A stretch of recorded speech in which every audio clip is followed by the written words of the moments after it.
Entramos en esta sección en la que ponemos en contexto una de las noticias más importantes de la agenda y para ello en este lunes ya me acompaña en el estudio mi compañero Patricio Peralta. Patricio, buenas tardes. Buenas tardes, Valentina. Bueno, hoy vamos a hablar de esa condena a muerte a la ex primera ministra de Bangladesh, Sheikh Hasina. En principio, ¿por qué la condenaron a la pena capital?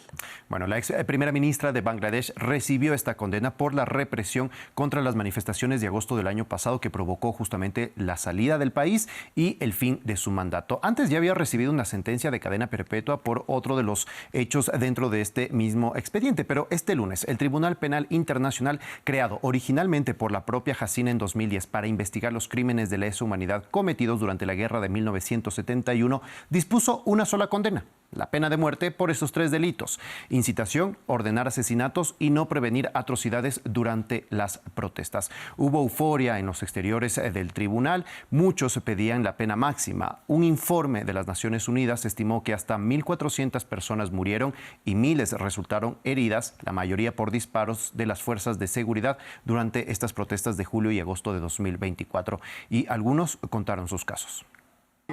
Mi hijo fue asesinado a tiros por el policía el 19 de julio mientras participaba en el levantamiento estudiantil contra la discriminación. Al principio no pude ver su cuerpo. Bajo el régimen fascista de Hasina, la policía me disparó en la pierna derecha, que posteriormente tuvo que ser amputada tras 33 días de tratamiento. Aún sigo recibiendo tratamiento. Bangladesh sigue siendo un país que defiende la pena de muerte. La Federación Internacional de Derechos Humanos registró en 2023 al menos 390 personas que fueron condenadas a muerte y se llevaron a cabo 5 ejecuciones. Otras 111 condenas a muerte se impusieron en los 3 primeros meses de 2024. Esta organización señala que cerca de 2.400 personas se encuentran en el corredor de la muerte en Bangladesh. Y justamente el año anterior, antes que se desaten todas estas manifestaciones, murió uno de los verdugos más reconocidos de Bangladesh, Shahjahan Bhuiyan, a sus 74 años, porque justamente publicó un libro donde explicaba cómo ejecutaba a quienes eran condenados a muerte. Fue voluntario para ejecutar a estas personas y por eso fue liberado 10 años antes de que termine su condena por robo y asesinato. Se calcula que ejecutó a 26 personas, aunque algunas otras cifras dicen que fue 60 personas. Entre oficiales militares y políticos de Bangladesh. Esto fue lo que dijo en 2023 cuando fue liberado. Cada ejecución es emotiva, ya sea que la lleve a cabo yo u otra persona. No importa el crimen que cometa una persona. Cuando se enfrenta a la muerte, uno siente cierta compasión, pero da igual que uno sienta compasión por alguien. El tribunal no la mostrará, la ley no lo perdonará. Si yo no lo ahorco, otro lo hará. Bueno, pues sin duda particular lo que puede opinar un verdugo. Bueno, ahora continuemos. Hasina será extraditada, sabemos que está en India, está refugiada desde 2024. ¿Va a ser extraditada? Bueno, esa es la gran pregunta para las autoridades indias. El Ministerio de Asuntos Exteriores de Bangladesh instó a la India a extraditar a Hasina y al exministro del Interior.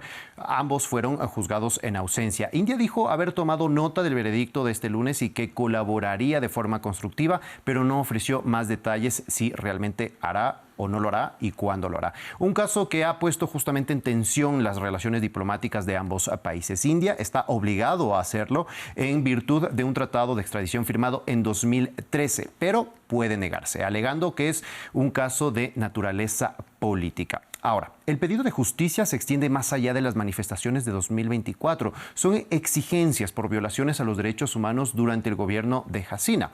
Netra News publicó en 2022 una extensa investigación de gran formato en el que revela que 2.597 personas fueron asesinadas por aparentes ejecuciones extrajudiciales, torturas bajo custodia y por disparo contra manifestantes. Una recopilación de los casos entre 2009 y 2022. Su investigación corrobora todos estos casos y aquí podemos ver, todos estos son los nombres de las personas asesinadas. Son miles que el equipo logró identificar. Por ejemplo, todas las unidades policiales son responsables de más del 90% de todas las ejecuciones extrajudiciales documentadas y en este texto también señala el nombre de la persona ejecutada, la unidad de la policía y cuándo fue ejecutada esta persona. Lo que llamó la atención es que el número de asesinatos aumentó drásticamente en torno a las elecciones nacionales de 2014 y 2018, criticadas justamente por ser parciales y fraudulentas, en las que gana también Hasina y su partido. El análisis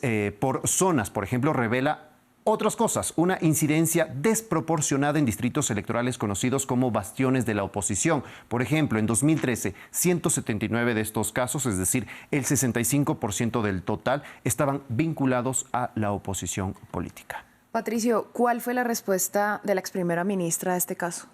Envió una respuesta sobre el fallo y dijo que fue parcial y que tuvo motivaciones políticas. Negó que haya ordenado el asesinato de los manifestantes y esto fue lo que comentó con respecto a la actuación de las fuerzas de seguridad durante las manifestaciones.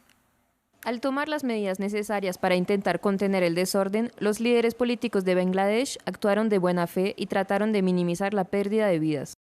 Bueno, a muchos les sorprende que se hayan tomado estas medidas desde el gobierno de Hasina cuando ella vivió la represión de un régimen. Su padre, Sheikh Mujib Rahman, el primer líder de Bangladesh independiente, fue asesinado en un golpe militar. Un grupo de oficiales del ejército irrumpió en la casa de la familia y mató a sus padres, a otros 3 hermanos y al personal doméstico. En total, 18 personas murieron.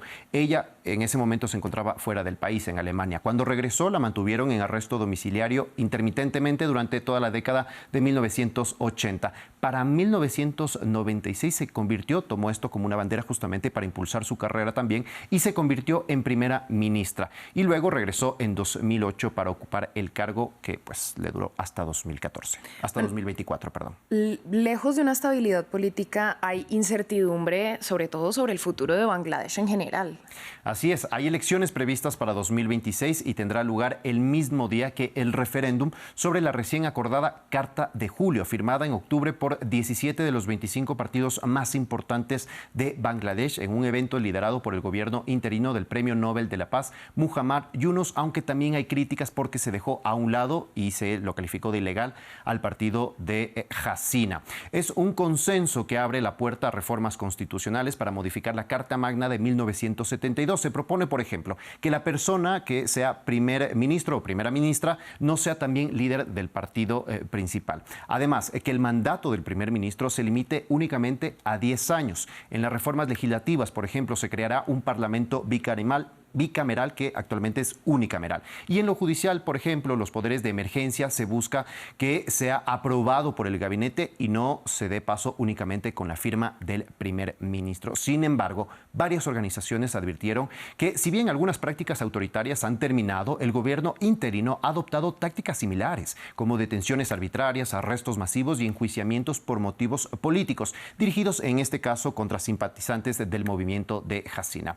Human Rights Watch finalmente afirmó que continúan las torturas bajo custodia y que el uso de la ley de poderes especiales reproduce tácticas represivas del pasado. Pues Patricio, a usted muchas gracias por ponernos en contexto en este tema. A ti, Valentina, ya nos vemos.